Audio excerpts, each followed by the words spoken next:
Assalamualaikum warahmatullahi wabarakatuh. Berjumpa lagi di channel Yohansa Nasution, Bapak Said. Kali ini kita akan menjelajahi daerah Sekaran, Gunung Pati.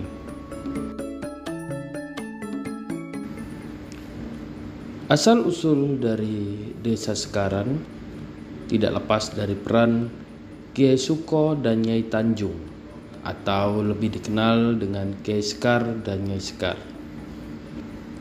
Kiai Suko merupakan sosok yang berjasa dalam membuka kawasan untuk dijadikan pemukiman masyarakat sekaligus sebagai tempat bercocok tanam. Ia bersama istrinya merupakan tokoh yang dianggap oleh warga Sekaran sebagai pendiri sekaligus lurah pertama di Sekaran. Keberadaannya oleh masyarakat Sekaran pada saat ini dikeramatkan. Hal ini tampak dari adanya pembuatan pagar khusus oleh masyarakat di pemakaman Kiai Suko dan istrinya Nyai Tanjung. Tidak ada sumber yang pasti menjelaskan tentang awal kehidupan Kiai Suko sebagai pendiri desa Sekaran. Hal ini dikarenakan tidak ada peninggalan tertulis tentang pendirian desa Sekaran, sehingga sumber yang digunakan untuk melakukan rekonstruksi sosok Kiai Suko hanya berasal dari tradisi lisan yang berkembang di kalangan masyarakat Sekaran. Berdasarkan penuturan sesepuh desa Sekaran, Kiai Suko hidup sekitar abad ke-17. Lebih lanjut lagi dinyatakan bahwa Kiai Suko atau Kiai Sekar hidup setelah sejarah Semarang. Kiai Suko sebelum membabat daerah yang kemudian disebut Sekaran, beliau adalah seorang punggawa dari Surakarta.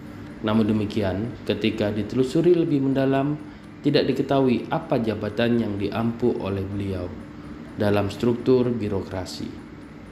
Permasalahan ini muncul karena sampai sekarang belum ditemukan sumber tertulis tentang sejarah berdirinya desa Sekaran. Cerita yang berkembang pada saat ini hanya berasal dari tradisi lisan yang turun-temurun diwariskan kepada masyarakat di desa Sekaran tentang bagaimana peran Kiai Suko dan proses pembabatan hutan yang kemudian menjadi kawasan yang disebut dengan Sekaran. Singkat cerita, Kiai Suko mendapatkan tugas untuk membuka lahan baru di sebuah kawasan Semarang bagian selatan. Bersama istrinya yang bernama Nyai Tanjung, ia kemudian memimpin pembukaan sebuah kawasan permukiman dan daerah pertanian baru di selatan Semarang. Setelah berhasil dalam mendapatkan lahan pemukiman dan pertanian baru, ia kemudian bertindak sebagai bekal. Secara tidak langsung, ia juga berperan sebagai pemimpin desa. Sebagai seorang bekal, Kiai Suko bertindak pula sebagai kepala desa atau kepala dukuh yang bertanggung jawab pula dalam ketertiban dan keamanan desa. Oleh sesepuh desa, dijelaskan bahwa Kiai Suko atau Kiai Sekar hidup pada sekitar abad ke-17. Ia adalah seorang punggawa dari Keraton Surakarta. Ia juga adalah seorang bekel. Dari keterangan tersebut, Kiai Suko diperkirakan hidup pada masa Mataram. Hal ini karena pada abad ke-17 kawasan Semarang masih berada di bawah kekuasaan Mataram. Kiai Suko diperkirakan memimpin Sekaran setelah terjadi peristiwa proses pemindahan kekuasaan dari Pleret ke Kartosuro. Pemindahan ini dilakukan oleh Amangkurat II setelah tahun 1677. Dengan demikian, Kiai Suko memimpin Sekaran setelah tahun 1677 sampai sekitar tahun 1705.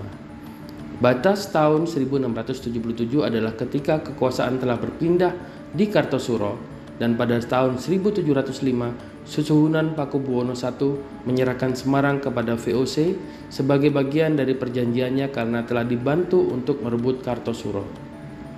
Sejak saat itu, Semarang resmi menjadi kota milik VOC. Dengan demikian, perlu ditegaskan bahwa Kiai Suko pada dasarnya tidak menjadi punggawa keraton secara langsung, tetapi dimungkinkan sebagai punggawa di Kadipaten Semarang yang pada saat itu merupakan bagian dari kekuasaan keraton. Kemudian keraton yang disebut oleh sesepuh desa mungkin akan lebih cocok ketika disebut sebagai Keraton Kartosuro daripada Keraton Surakarta. Hal ini karena Keraton Surakarta baru ada sekitar pertengahan abad ke-18 akibat geger pecinan, sehingga hal ini kurang cocok dengan masa hidup dari Kiai Suko. Dilihat dari masa hidupnya, Kiai Suko hidup pada masa pemerintahan Mas Tumenggung Alap-Alap sekitar tahun 1670 sampai 1674 atau pada masa pemerintahan Kiai Adipati Suromenggolo tahun 1674 sampai 1701. Kedua adipati tersebut diperkirakan menjadi atasan dari Kiai Suko sebagai lurah sekarang. Sebelum dibuka oleh Kiai Suko, kawasan sekarang masih berupa hutan. Menurut penuturan dari sesepuh desa, sebelum adanya sekarang daerah tersebut masih wanggung atau kawasan belantara dan daerah yang banyak ditumbuhi semak belukar dan alang-alang. Munculnya sekarang erat kaitannya dengan perolehan lahan. Diceritakan bahwa sebelum ada upaya pencarian daerah pemukiman baru, terjadi beberapa kerusuhan yang menyebabkan masyarakat terpaksa mencari kawasan baru yang lebih aman. Kiai Suko berpandangan bahwa untuk mendapatkan lahan yang luas perlu adanya pembagian tugas. Maka Kiai Suko mendapatkan bagian untuk membabat hutan dan Nyai Tanjung istrinya bertugas membakar hasil babatan. Dari proses pembakaran hasil babatan hutan inilah nama sekarang ditemukan, yaitu berasal dari kata bakaran yang berarti hasil pembakaran. Lambat laun daerah ini disebut sebagai Sekaran.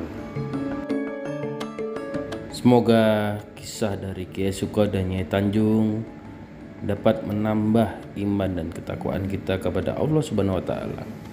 Sampai berjumpa di jelajah selanjutnya bersama Yohansa Nasution, Bapak Said. Wassalamualaikum warahmatullahi wabarakatuh.